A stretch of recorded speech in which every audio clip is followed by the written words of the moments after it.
तो हेलो बच्चों, good morning. आज हम लोग जो पिछले अध्याय में पढ़े थे क्लास 10th का भारत संसाधन एवं उस उपयोग, जहाँ तक हम लोग समझ चुके थे उसके आगे हम लोग समझने का प्रयास करेंगे। और जहाँ तक मेरा होगा कोशिश कि आप लोग को जहन में बिठा दिया जाए समझा करके, ठीक है। तो चलिए नेक्स्ट वाला पॉइंट स्टार्ट करते हैं, है ना। तो नेक्स्ट पॉइंट है मेरे पास, क्या है कि विकसित संसाधन किसे कहते हैं। विकसित संसाधन किसे कहते हैं? जिसका विकास हो चुका है ना, उसका हम लोग प्रयोग करते हैं और उसका गुणवत्ता भी पता हो, उसका परिणाम भी पता हो, उस संसाधन को क्या क्या बोलेंगे? विकसित संसाधन। अब हम लोग उसको लिखेंगे कैसे, वो देखिए। यह भी लिखा, हम लिख दिए हैं। जिन संसाधनों का सर्वेक्षण जानकारी हो चुकी है और जिनका उपयोग की मात्रा और गुणवत्ता निर्धारित हो चुकी है, उन्हें हम विकसित संसाधन कहते हैं। जैसे क्या, गाड़ी, क्या हो गया, गाड़ी, पेन और बाइक, इसका जो है ना निर्माण हो चुका और इसका गुणवत्ता के बारे में कैसा कैसा इससे हम लोग प्रॉफिट होगा, इसको यूज़ करेंगे कैसे कैसे, सारा चीज़ इसके बारे में पता है ना। जैसे ये मार्कर, इसको हम किस में यूज़ कर सकते हैं? खेत कोड़ने में तो नहीं करेंगे, पढ़ाई लिखाई में यूज़ करेंगे। और इसका कहाँ तक यूज़ हो सकता है ये भी पता हम लोग को, है ना। तो उसी प्रकार बाइक में हम 1 लीटर में कितना दूर तक जा सकते हैं वो पता है ना। तो उसका विकास हो चुका है और इसके बारे में जानते हैं हम लोग कहाँ तक इसका यूज़ कर सकते हैं। तो इस प्रकार के संसाधन को क्या बोलेंगे? विकसित संसाधन, ठीक है। आशा है कि समझ में आ रहा होगा। आगे हम लोग बढ़ते हैं।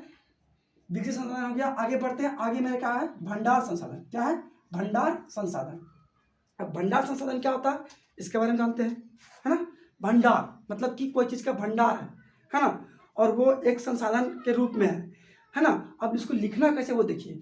हम लोग जो किताबी भाषा में लिखेंगे, वैसा संसाधन जो उपलब्ध तो है लेकिन उनका सही इस्तेमाल करने के लिए हमारे पास सही तकनीक नहीं है, उसे ही हम लोग भंडार संसाधन कहेंगे।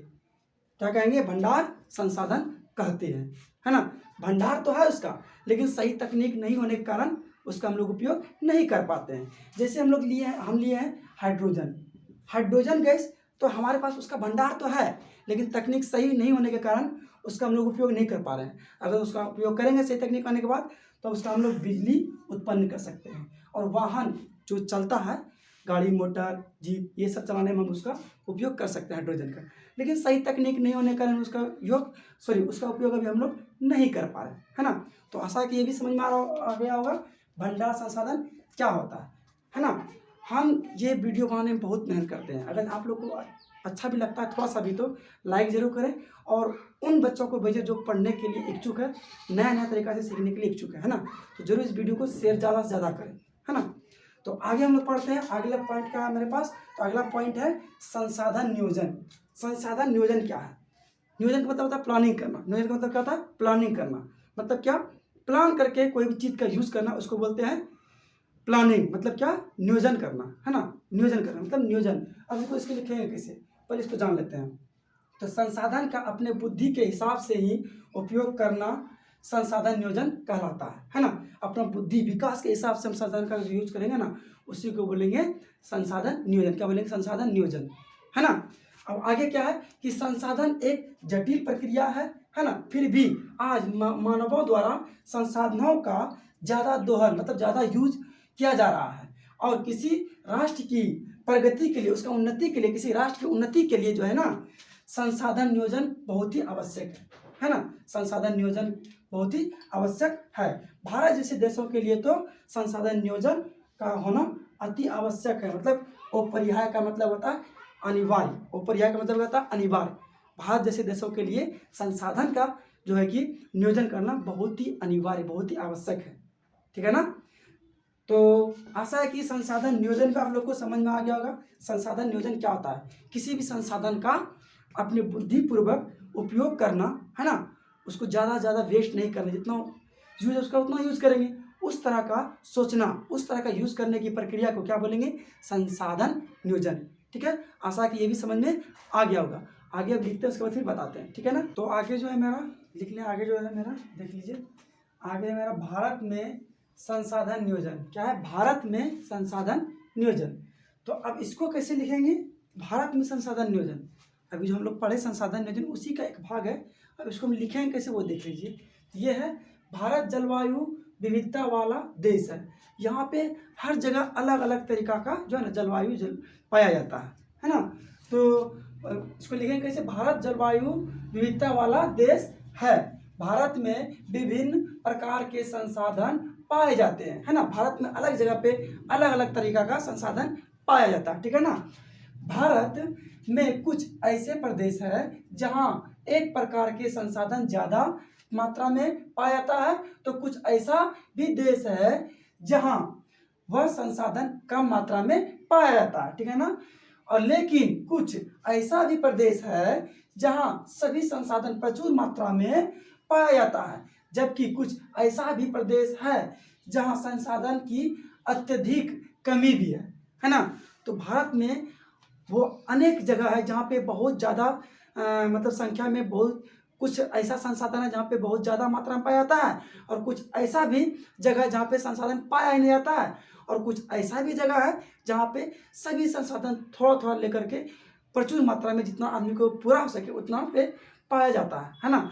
तो अब उन संसाधनों का अगर जब वहाँ के लोग बुद्धि से अपना बुद्धि के हिसाब से उपयोग नहीं करेगा, दोहन करेगा, पूरा यूज करेगा, फेंकते जाएगा, तो क्या होगा, क्या स्थिति हो जाएगा, वहाँ पे वो संसाधन पूरे तरीके से खत्म हो जाएगा, है ना। तो इसीलिए बोला है कि भारत में भी वो जितना भी जगह है जहाँ पे कम मात्रा में, ज़्यादा मात्रा में, मीडियम में या फिर नहीं भी पाया जाता है ना। तो जहाँ पाया जाता है वहाँ पे संसाधनों का सुरक्षा बहुत ही आवश्यक है ना। संसाधनों की सुरक्षा बहुत ही आवश्यक है। तो ऐसा कि समझ में आया गया कि भारत में संसाधन नियोजन कैसे किया जा सके, है ना। समझ आ गया ना कि भारत में संसाधन का नियोजन कैसे करना चाहिए, वो चीज़ समझ में आ गया, ठीक है।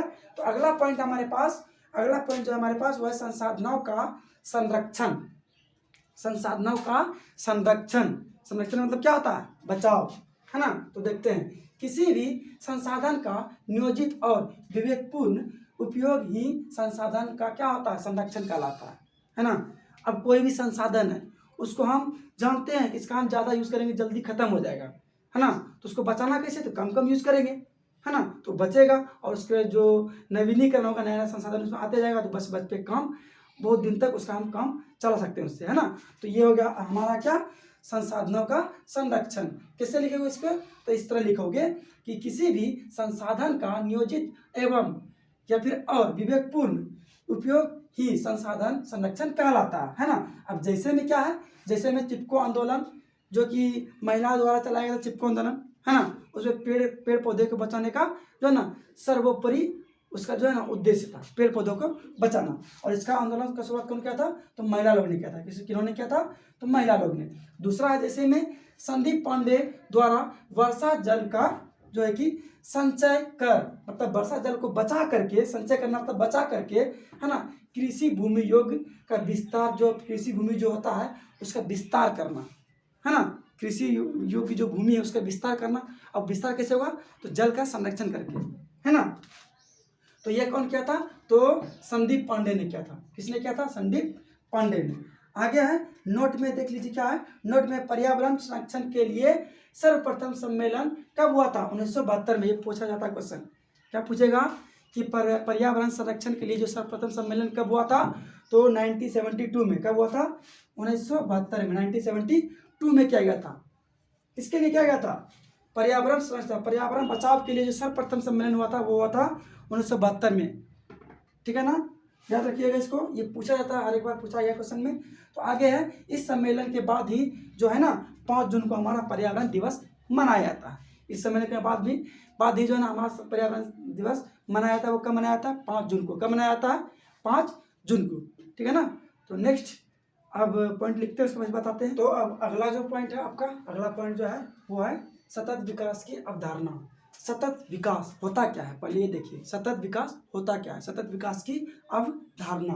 तो देखिए, सतत विकास का शाब्दिक अर्थ जो होता है वो है लगातार विकास बिना किसी रुकावट के होना।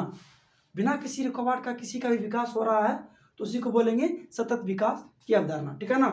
अब क्या, जैसे कि अर्थात ऐसा विकास जो जारी रहे, ऐसा विकास जो जारी रहे, लगातार उसका विकास हो रहा है, उसी को बोलेंगे सतत विकास, ठीक है ना। सतत विकास, इसको समझना बहुत जरूरी है, सतत विकास होता क्या है ना। सतत विकास समझ आ गया कि जिसका लगातार से जो है कि लगातार से इसका कि क्या होगा, लगातार से जिसका क्या होगा, लगातार से विकास होगा, उसी को बोलेंगे सतत विकास। क्या बोलेंगे, सतत विकास, बीच में कोई भी रुकावट नहीं होना चाहिए, ठीक है ना।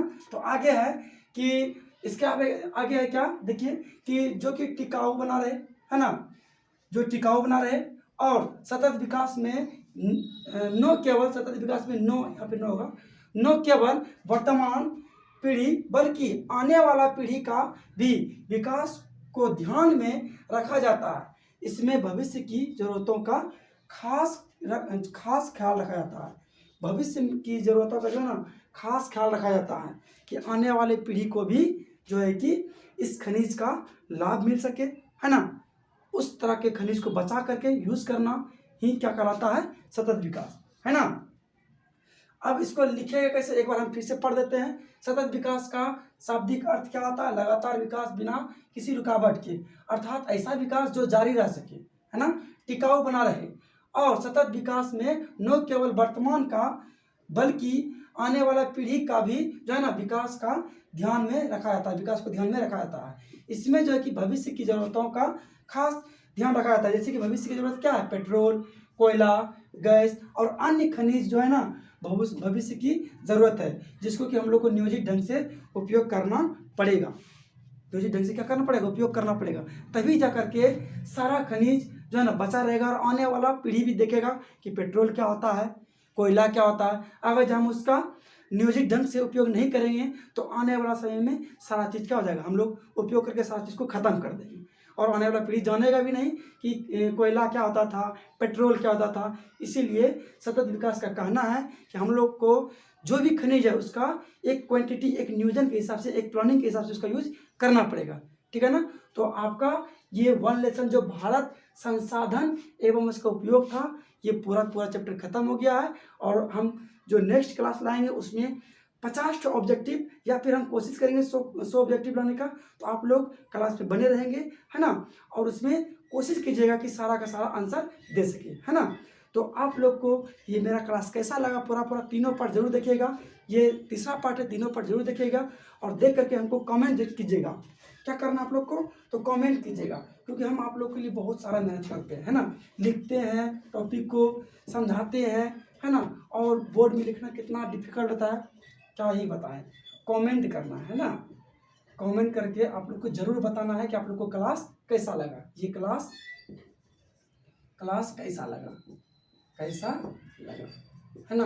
ये जरूर आप लोग बताइएगा, है ना, कि आप लोग को जो हम समझाएं कहाँ तक समझा सके, है ना, कहाँ पे मेरा गलती था वो भी जरूर कमेंट करके बताइएगा कि सर ये वो जो भी है ना। हालांकि हम बहुत कोशिश किए हैं समझ करके, आप लोग को बहुत चीज़ में ढूंढना पड़ता है। सतत विकास की अवधारणा में बहुत जितना भी पॉइंट समझा है, बहुत उसमें हमको जो है ना साइड से भी देख के बताना पड़ा और बहुत दिक्कत होता है, मतलब इस तरह से लिख के समझाना, है ना। तो आप लोग के लिए इतना करते हैं तो क्लास को ज़्यादा से ज़्यादा शेयर करें, है ना। जो पढ़ने लायक बच्चा हो, जो कि नए नए तरीके से पढ़ना चाहता है, उसको ज़रूर ये क्लास शेयर करें और लाइक करना नहीं भूलें, है ना, और वीडियो को ज़्यादा से ज़्यादा शेयर करें, है ना। तो मिलते हैं हम ऑब्जेक्टिव जो लेकर आएंगे हम नेक्स्ट क्लास में, उसमें ज़रूर आप लोग जुटें। और एक बात खुशी की बात है कि हम जो है ना ये क्लास हम 8 सब्सक्राइबर से शुरू किए थे, कितना से, 8 सब्सक्राइबर से, जो कि अभी बढ़ के कितना हो गया है, बढ़ के हो गया 25, है ना। और ये हुआ मात्र में 3 दिन में हुआ, कितने दिन में हुआ, 3 दिन में। तो ये इसी तरह आप लोग हमारे क्लास को शेयर कीजिए और सब्सक्राइबर बढ़ाते रहिए। और अगर ये सब्सक्राइबर 50 हो जाएगा, बढ़ाने का मतलब, हम बोलने का मतलब यही है, अगर सब्सक्राइबर 50 हो जाता है ना तो हम और मतलब कि आपके साथ लाइव आ सकेंगे। और लाइव आने के साथ आप लोग का जो भी दिक्कत होगा वो कमेंट कीजिएगा, सारा दिक्कत हम कोशिश जरूर रहेगा पूरा सॉल्व करने का, ठीक है। तो धन्यवाद, जय हिंद, जय भारत। इसी तरह मेरा क्लास को देखते रहिए, थैंक यू।